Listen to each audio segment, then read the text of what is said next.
Naman na. Market lang po ako dito. Hala, di ko gana makita ga. Hindi daw. Adi po, kung na-encounter nyo po ba mga problema sa inflation po o adlaw? Ano nakada? Yes or no po? Yes.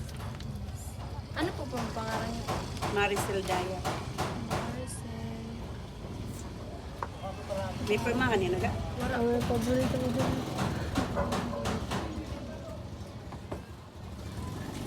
Kung nakakapag-save po baka mo everyday sa inyo income. Dili gayud na. Naapektuhan po kamo sa inflation sa inyo kung adlaw po na pagdahan. Dako ka na TikTok. Nagkataas po ninyo price or adlaw po. Dili po.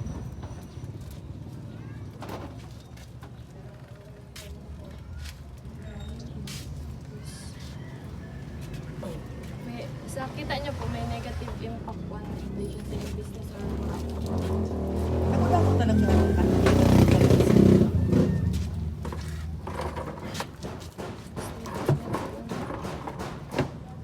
So ano pong kinds ng inyong business po? Sari-sari po. Sari-sari. Saan po ka mo nag-operate sa inyong business? 2013. 2013. Pira po ang inyo income po monthly? Monthly. 1 to 3K or 5 to 10K po? Monthly. Opo.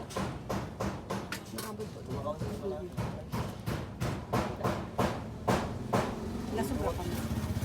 Salamat po.